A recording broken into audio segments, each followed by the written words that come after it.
Home minister मिलते हैं home secretary से और साथ ही साथ वो मिलते हैं आईबी के चीफ से। अब ये पार्लियामेंट में मिलते हैं, बहुत फ्रीक्वेंटली मिलते होंगे, बट इस समय पार्लियामेंट में मिलते हैं, इन अ सेंस पब्लिक जगह मिलते हैं जहाँ पे खुल के सारी मीडिया आई हुई है। तो क्या इसके पीछे कुछ मैसेजिंग है? एक पहलू। और दूसरा पहलू सर कि क्या तैयारी हो रही है, क्या प्लान हो रहा है, क्यों हो रही है मीटिंग, तो इसको आप किस तरह देखते हैं? नमस्कार रविशकरण जी, आपको दर्शकों को। इस सरकार की हम बड़ी आलोचना करते हैं कि कम्युनिकेशन इनकी ठीक नहीं है, अपना मैसेजिंग नहीं दे पाती, अच्छे अच्छे लॉज को भी बताने में फेल हो जाती है। बट एक बात तो हमें को ग्रांट करते हैं कि ये जो भी करते हैं ना, जो इनकी चाहे वो अपेयरेंस है, चाहे वो किसी को स्टेटमेंट है जो डेलिब्रेट है, वो बड़ा सोच समझ के दिया जाता है। तो अगर आईबी के साथ ओपन में मीटिंग कर रहे हो तो नेचुरली एक बड़ा क्लियर मैसेज आ रहा है, क्योंकि देश में काफ़ी लोग पहले डिसअपॉइंट हुए, कुछ तो आज भी डिसअपॉइंटेड है। हम जैसे तो फिर भी देख रहे हैं कि जुडिशरी का रास्ता चलो पकड़ लिया, सही है, सेंसिटिव सब्जेक्ट था, फार्मर्स की तरह स्टूडेंट्स को अगर एक आप चले जाओगे, देखो उस क्राउड में स्टूडेंट्स हो या मिक्स हो, वो बात हो जाती है हिस्टोरिकल कॉन्टेक्स्ट की। Present mood off the nation ये हो जाता है कि अगर आप गोली चला दो या 15-20 बच्चों को लग जाए, वो जो गुंडे बीच में वो तो निकल जाएंगे, वो तो प्रोफेशनल, उनका काम ही यही है। तो फिर क्या होता है कि एकदम से आपके खिलाफ एक नेगेटिव सेंटिमेंट बिल्ड होता है। इस टाइम जो सेंटिमेंट बिल्ड हुआ वो ये था कि जो प्रो बीजेपी, जब मोदी साहब को जो लाइक करने वाले लोग हैं, वो डिसअपॉइंटेड हुए। नफरत नहीं है, हिस्ट्री शीटर हैं और इनकी कहानियां हैं और वो बेल पे भागा निकला हुआ है, वो कुछ है। तो उसको करने के लिए जो सरकार अभी जो उनके साथ होगा, वो चाहे दुनिया को जुडिशरी का काम लगे, चाहे कॉकरोचों को जुडिशरी का डंडा लगे, बट आप और हम समझते हैं कि ओवरऑल जो तंत्र है उसका काम है और ऐसा ही होना चाहिए। तो ये आईबी, अब देखो इसमें अगर आपने लोगों को फ्रेम करना है, अगर उनका षड्यंत्र को उनको खोलना है, उनके पीछे कौन था, ये हम सबको पता है कि कैसे ओवरनाइट इनका 2 मिलियन क्रॉस कर गई थी व्यूअरशिप, अपना फॉलोअरशिप इंस्टा पे पहले, उसके बाद कितना कुछ हुआ। तो उसमें फिर आईबी की एक बेसिक काम तो आईबी का ही है। और एक ओपनली ये कर रहे हो कि सरकार बता रही है कि हम काम कर रहे हैं यार, थोड़ा सा कहते हैं ना, सब्र रखो। क्रिमिनल हिस्ट्री है, हीनियस क्राइम की है। अब ये उनके लिए प्रोटेस्ट करेंगे, आपको क्या लगता है क्या ये जनता में बेच पाएंगे? क्योंकि अब ये सरकार पे भी है ना, क्या जनता को ये बेच पाते हैं कि नहीं पीसफुल प्रोटेस्टर्स के लिए हम कर रहे हैं, या सरकार कम्युनिकेट कर पाती है कि नहीं भैया ये तो हिस्ट्री शीटर्स के लिए आ रहे हैं? Your wish is my command. A lot of you have been telling me that I need to start an English YouTube channel, as you see me on national television doing debates in English. I write in English, but important issues, some of you would be more comfortable to hear videos in English. So at least twice a week on my new English channel, either with a guest or conversation, or once a week covering the important issues, I would be posting on this channel in the original English audio.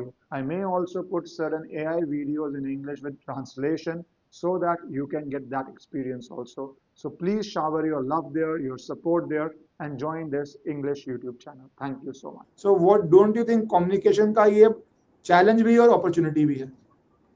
मुझे बिल्कुल आपका point सही है, और मुझे पता क्या लग रहा है कि सरकार, कई बार नहीं होता कि आप क्या, प्यार होता तो हो जाने दो। सरकार पब्लिक को कह रही है तुम अपना ओपिनियन बनाओ, और दुनिया ओपिनियन बना रही है। दुनिया कह रही है ना उनको कि कल तक तुम कह रहे थे कि आरएसएस और बीजेपी के गुंडे ने आके यहाँ पत्थरबाजी की, अब तुमको इतना दर्द क्यों हो गया? अगर वो आरएसएस और बीजेपी के गुंडे थे, तुम्हें उनको इतनी तकलीफ क्यों हो रही है, छुड़ाने की जल्दी क्यों पड़ी है? तो देखो लोग देखते हैं, और सोशल मीडिया हम जितना मर्जी क्रिटिसाइज करें, ये तो है कि अवेयरनेस, कोई जानबूझ कर बेवकूफ़ी आंखें बंद करके सुनने देखने से मना ही कर दे तो गांधी जी के बंदर की तरह, तो बात अलग है। अदरवाइज अगर आप अपनी आंखें कान खुला रखें तो सोशल मीडिया दोनों पहलू दिखाता है, धीरे धीरे जो सही पहलू है उभर के बाहर आ जाता है, बिकॉज उसके पीछे एविडेंस है, उसके पीछे फिर बात लॉजिक होता है।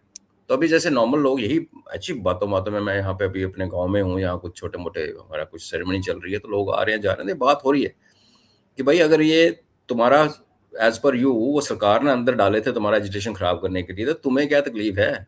करने दो ना उनको, सरकार जो करेगी, क्योंकि वो आपके थे। और जिन जिन लड़कियों ने, जिन जिन लड़कों ने जो गंदी गंदी बातें की, आप उनके प्रोफाइल पे जाके देखिए, उनकी अलाइनमेंट बड़ी क्लियर दिखती है। कोई भीम है, कोई मीम है, कोई समाजवादी है। अब लोग बोलते नहीं है। मैं तो ट्वीट पे पहले ट्विटर पे लिखा था, मैं कहा भैया ये देखो ये सीधी भीम मीम लेड एजिटेशन हो रहा है, इसलिए उनको हिंदू को गाली निकालनी है, ब्राह्मणों को गाली निकालनी है, भारत के टुकड़े कराने हैं, कश्मीर में ऑक्यूपेशन है इंडिया, ये सारा बकवास जो है, ये दो तीन जो मैंने नाम लिए, इनके बोल हैं जो वहाँ बोले गए। कौन सी NEET, कौन सा स्टूडेंट, तो लोगों ने देखा। और आप ये भी देखिए ना, जो सबसे ज़्यादा इस इशू में तो हम सारे इकट्ठे हैं कि हाँ, लीकेज नहीं होनी चाहिए, पेपर लीक नहीं होना चाहिए, बहुत बड़ी ट्रेजेडी है स्टूडेंट की, हम मानते हैं। वो जो वर्ग है स्टूडेंट्स, उनके जो पेरेंट्स हैं, आज किसी ने बड़ा अच्छा, मैंने तो परसों एक ट्वीट किया था, बट मैंने फिगर्स यूज नहीं किए, वैसे मेरे को मैथ कुछ ज़्यादा वो होता नहीं है, पर आज किसी ने बिल्कुल उसको खोल के बताया कि 0.0058% ऑफ टोटल जेन जी आपको दिखी इंडिया में through out, not even 1%, not even 0.5%, 0.0058। तो इसलिए मैंने क्या ट्वीट किया था कि ये जेन जी को पेंट मत करो ब्लैक, ये जेन जी है जो वंडर भी कर रही है, रॉकेट स्पेस में भेज रही है, स्पोर्ट्स टूर्नामेंट जीत रही है, अभी जूनियर स्क्वैश चैंपियनशिप जीत के आई है लड़की। ये जो नमूने आपको दिखे, और उसमें वो लोग जो कि एक्चुअली जेन जी के मेंबर ही नहीं है, उन्होंने जो गंद डाला, तो लेट्स नॉट, हमारे घरों में बात शुरू हो गई थी, ये जेन जी, ये एक माँ बाप अपने बच्चों को बोलने के जेन जी, ये हमारी अपनी बेटी जेन जी है, तो हमें उनको ब्लैक पेंट नहीं मारना चाहिए, ये हमारा फ्यूचर है। और आप यकीन करें, बहुत अच्छे लोग बच्चे हैं। तो ये जो वर्ग है जिनके बच्चे डायरेक्टली इन्वॉल्व हैं, जिन अफेक्टेड हैं, उन्होंने देख लिया कि उनका बच्चा घर में बैठा पढ़ रहा है, NET में पास हुआ नहीं हुआ बात की बात है, लेकिन यहाँ जो ड्रामे हुए, जो सब कुछ चला, और जैसे लॉजिस्टिक उसका अरेंज हुआ, वो तो पब्लिक सब देखती है। और धीरे धीरे आई थिंक सरकार ने इसको छोड़ा हुआ है पब्लिक को जज करने के लिए।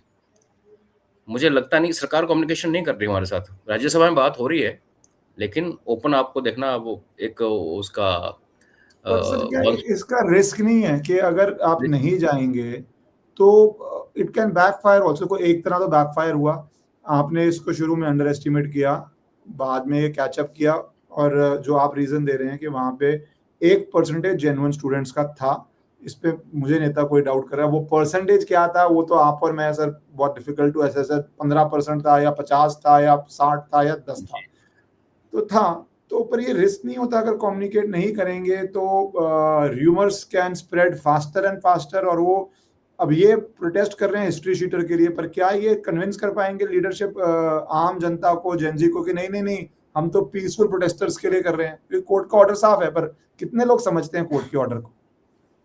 आई थिंक कम्युनिकेशन, देखिए डेमोक्रेसी में तो बहुत जरूरी है। डेमोक्रेसी बेसिकली परसेप्शन की बैटल है सारी। अगर आपको इलेक्शन जीतना या वोट लेना तो आपको परसेप्शन ठीक कर रखनी है। इसमें पे क्या हो रहा है ना कि सरकार कम्युनिकेट करे ना करे, ये जो बोल रहे हैं ना, ये अपने चिट्ठे खुद खोल रहे हैं। देखो जो उनके स्टेटमेंट आए कि हम सुप्रीम कोर्ट की रूलिंग को नहीं मानेंगे, भैया सुप्रीम कोर्ट है, कोई दुकानदार थोड़ी बैठा हुआ है बगल में, देश का हाईएस्ट कोर्ट है, उसके आगे प्राइम मिनिस्टर तक खड़े होकर उसके सामने पेश हुए हैं, सजाएं हुई हैं, ऐसे थोड़ी होता है कि आप ये लूज स्टेटमेंट देखो। इसमें आती है एक्सपीरियंस और मैच्योरिटी। आप डॉक्टर जितेंद्र सिंह हैं हमारे PMO के, हमारे जम्मू के से आते हैं, उससे ही पूछो तो हम कोई उनको पसंद नहीं करता, एरोगेंट है, इनएफिशिएंट है। लेकिन आप उनकी बात करने का लहजा देखिए। आज राज्यसभा में जब उन्होंने कल लोकसभा में बात की कि खाना लग गया है, फर्स्ट फ्लोर पे खाना लगा है, जिस MPs को भूख लगी खा लो, तो आगे से लोग बोल रहे थे उल्टा पुल्टा, तो उन्होंने कहा नहीं नहीं, क्योंकि लंबी डिबेट चलनी है और ये पॉइंट आया था, तो हमने खाना, जिसको खाना खाइए, जिसके पाचक शक्ति है खाए।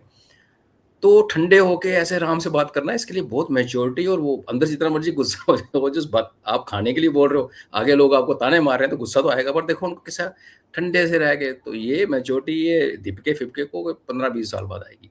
तो उससे पहले अपनी कब्र खुद खोद रहे हैं। जैसे इसने दास ने स्टेटमेंट दिया, आप किसी भी प्लेटफॉर्म पे उसको देखो, चाहे फेसबुक पे देखो, ट्विटर पे, इंस्टा पे, नीचे लोगों का कमेंट्स देखो आप, यार ऐसा थोड़ी होता है यार।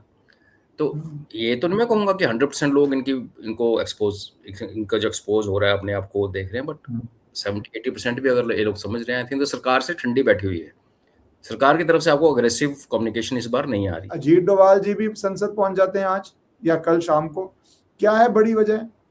लोकसभा में चल रही है चर्चा, और राष्ट्रीय, और ये भी एक विजिबल मैसेज है, अजीत डोभाल जी भी तो आराम से PMO में, HMO में मिलते ही रहते हैं, इसमें कौन सी कोई नई बात है।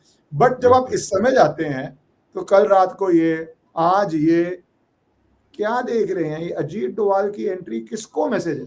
क्या मैसेज है? मतलब अगर आप, we can only do intelligent guess work, क्या है सर? देखिए, ये मैसेज आपको है, मेरे को है, दुनिया को है, और उनको भी है जो फेंस के डिवीजन के उस तरफ है। अभी डोभाल साहब जहां भी जाते हैं उनको कैमरा फॉलो करता है, है ना? तो ये तो अंडरस्टूड था, अगर वो आएँगे लोकसभा में, अपना पार्लियामेंट बिल्ड हो उसमें, तो कैमरे तो खींचेंगे उनको। तो क्या होता है कि मुझे मेरे जैसे लोग को ये मैसेज आएगा कि सरकार काम कर रही है, दे सीरियसली डूइंग समथिंग। दूसरा, ये जो कई लोग, ये भी देखिए, आप पीओजेके में बड़ा कुछ हो रहा है, इसके बारे में बात करेंगे। उसके साथ भी ये जो, जब कश्मीर के लीडरशिप सारी जंतर मंतर पहुंची थी, और वहाँ पे उन्होंने वो शोर मचाने की कोशिश की और टीयर गैस भाग गए वहाँ से, तो उस टाइम भी आई थिंक आपके शो किसके बारे में बात हुई थी कि ये कश्मीरी लीडरशिप जो सरकार चला रही है जम्मू एंड कश्मीर में, उनको उठ के दिल्ली के जंतर मंतर में बैठ के क्या मतलब है? मतलब ये है कि पूरी दुनिया का फोकस जंतर मंतर पे था, आप वहां पहुंच जाओ और आप ये मैसेज दो कि देखो जी, पीओजेके में भी कश्मीरी, वहां तो कश्मीरी है नहीं, वो कश्मीरी बोलते हैं वैसे, कि वहां कश्मीरी अनसेटिस्फाइड है, डिससेटिस्फाइड है अपने गवर्नमेंट से, और भारत के कश्मीरी भी भारत की सरकार से, दोनों तरफ भी डिससेटिस्फेक्शन फैली हुई है। ये लार्जर मैसेज था। स्टेटहुड स्टूडेंट को पता जंतर मंतर में बैठने से नहीं मिलती, मिलनी बनी है। लेकिन साथ में अब दूसरा आप ये देखिए कि आप वेस्टर्न मीडिया को देखें तो हमारे जो प्रोटेस्ट की कवरेज हुई, विजावी जो गोलियां चल रही हैं, 28 सेकेंड का वीडियो आज आप देखो, लगातार बर्स्ट फायर हो रहा है, जो कि लड़ाई में करते हैं अपनी जनता के ऊपर, कभी आप ऑटोमेटिकली फायर करते हैं, हमारे तो आज तक नहीं हुआ, तो उसको कवरेज नहीं दे रहे।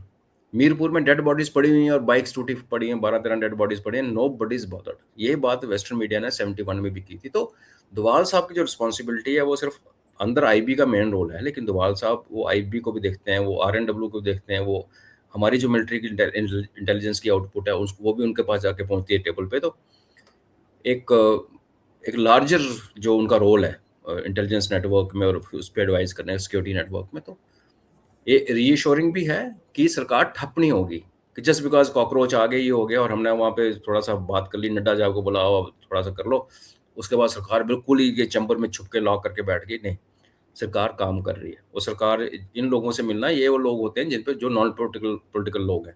वीडियो को 5 सेकंड के लिए इसलिए पॉज किया क्योंकि मेरी आपसे रिक्वेस्ट है कि अगर आपको पसंद आए तो आप इस वीडियो को लाइक और चैनल को सब्सक्राइब कर लीजिए। जब अजीत डोभाल जी को बोला तो क्या आपको लग रहा है that is more in the context of PoJK?